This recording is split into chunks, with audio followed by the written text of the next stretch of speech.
Game, umpisahan muna natin ito mga kababayan. Nako eto, tingnan nyo ho. Oh, yung ICI ho, mga bossing, sinugod. Anak ng tinapayan. Sinugod ng mga ralyista ho, mga kababayan. Tingnan nyo, panoorin ho natin, mga boss Chipamo, sir. Sating.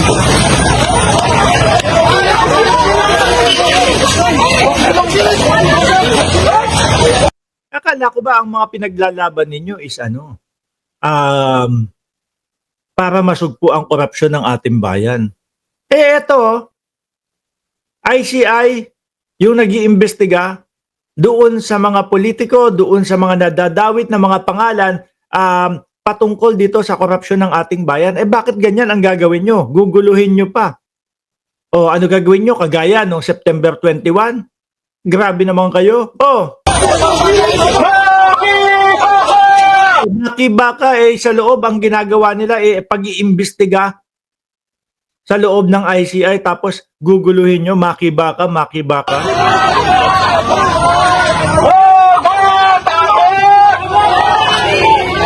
Pare-parehas lang naman din pala sinisigaw, makibaka, wag matakot.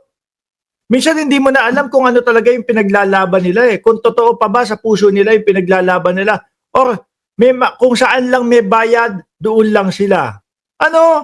Ayan nga ang tinutino ng investigasyon ng ICI. Pag nakikita natin si Joel Villanueva lumalabas ng ICI, mainit ang ulo. Pag nakikita natin si Martin Romualdez lumabas ng ICI, nakangiti.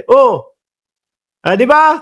Baka naman binabayaran kayo ng mga kabila, Kasi hindi tumutugma sa gusto ninyong mangyari yung ginagawa ng ICI, di ba, Chi?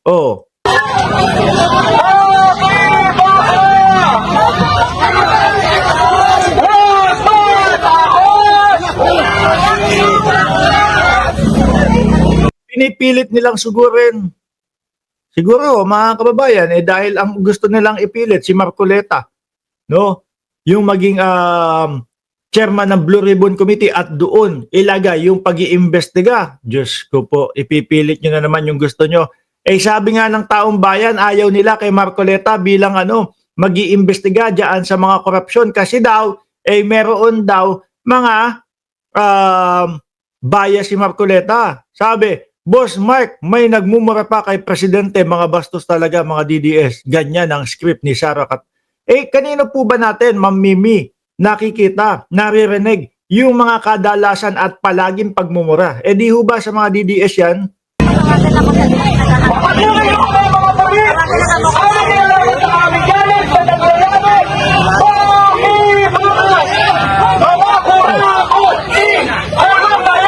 Yan na nga, di ba ang gusto nilang gawin? Yan na ang gusto nilang gawin, ikulong yung mga kurakot. Bakit ginugulo nyo pa?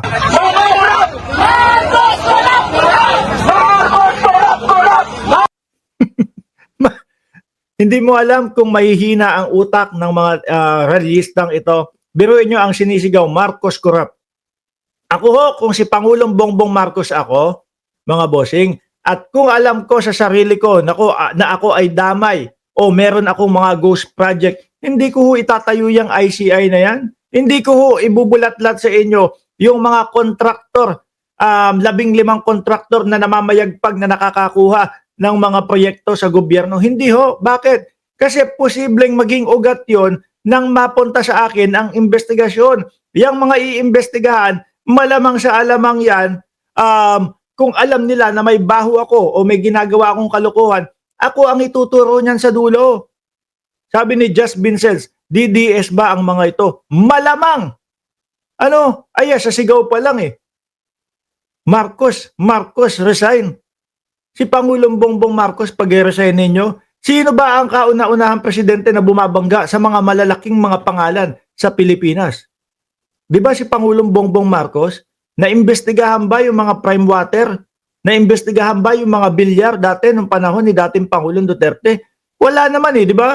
Miski doon sa number 1 na isinusulong ng dating Pangulo na laban kontra droga, ano nangyari doon? Wala naman, di ba? Piso-piso mga nahuli, di ba, Chi? papiso-piso nahuli kay Pangulong Bongbong Marcos noong 2024. Ano yung halos buong mga front page sa mga dyaryo, pahayagan, mainstream media. Bulto-bulto, bilyon-bilyon nahuhuli ng mga droga ng administrasyon ni Pangulong Bongbong Marcos. At ito pa,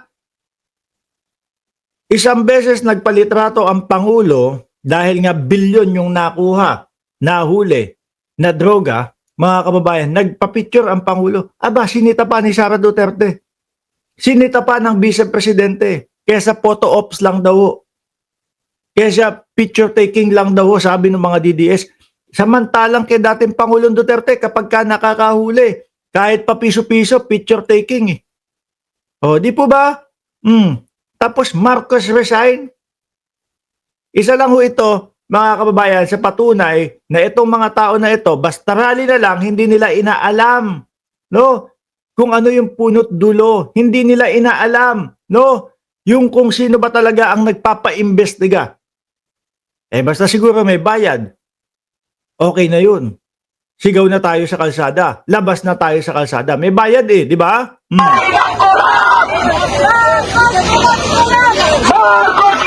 Mga kababayan, ang mga mamamayan dito ay pinaglalaban ng karapatan dahil yung mismong Independent Commission on Infrastructure ay tila naghuhugas kamay, hindi pinapakita ang kalinisan. Ganito yan mga boss, no? Kaya hindi pinapakita. Kasi nga, may mga nagpaliwanag na dyan na kupal kasi kayong mga DDS. Di ba? Kapag ka hindi pumapanig, kapag ka hindi okay sa kanila, binabash nila yung mga nandun. So ano mangyayari? Yung mga yan, mukhang hindi naman mga talagang sikat na personalidad yan. At kung sakali, ngayon lang mababash yung mga yan. Hindi sanay doon sa mga bashing. So maaaring posible na ma-demonize yung pag-iimbestiga nila. Ay, binabash ako ng mga DDS. O sige, para hindi na ako iba. Sige, kikiling na lang ako doon sa gusto nilang mangyari. Ganun.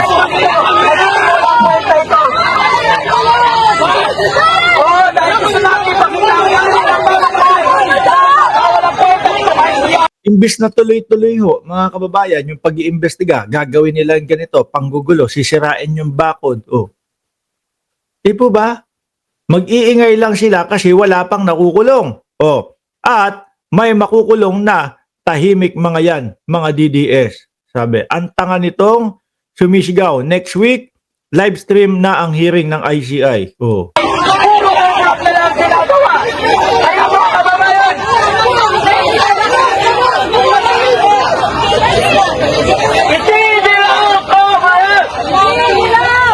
Ano daw, itigil? Ano, itigil daw?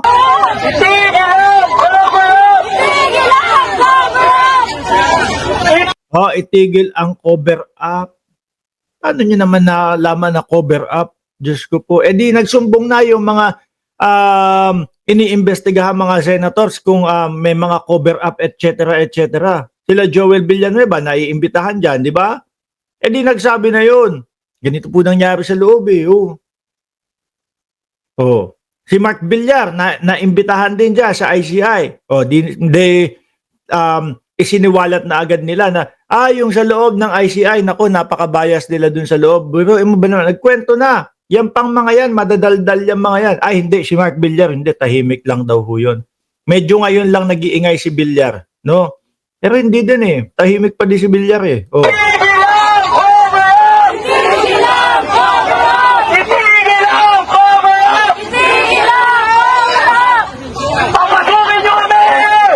So, sama nyo daw kasi si Meow Meow para mapapasok kayo dyan.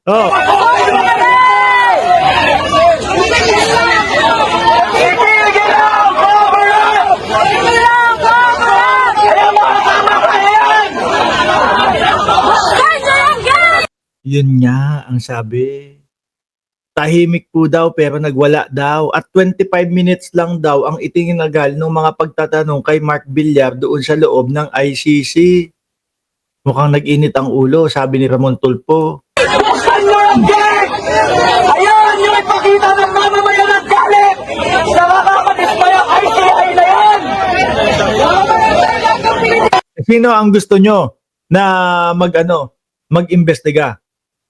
Si Rodante Marcoleta na ang gusto lang na iniimbestigahan is 2022 to 2025.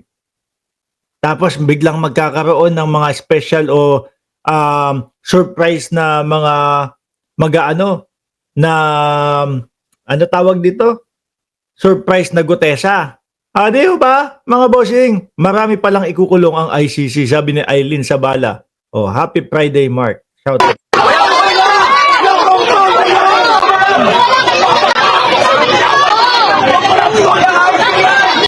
Gulo nila, Sir Miko Boys. Ang gulo nila.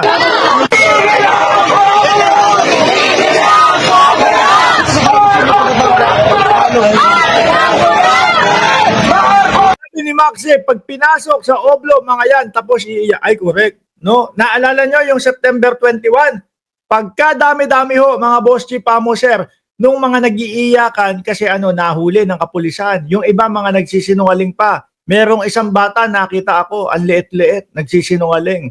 Unang-una nakita siya, nahuli siya, na bumabato doon sa mga kapulisan. Tapos, nung nahuli na, nawawala na daw ho, mga bossing. Tapos, nung nandoon na sa presinto, ayun, mga paladasal naman pala. Ha? Mga paladasal naman, nakakasawa ang mga taong yan. Puro na lang rally, sabi ni Ma'am Benedicta Nuncio. Kasi siguro, yan na yung trabaho nila eh. Ano?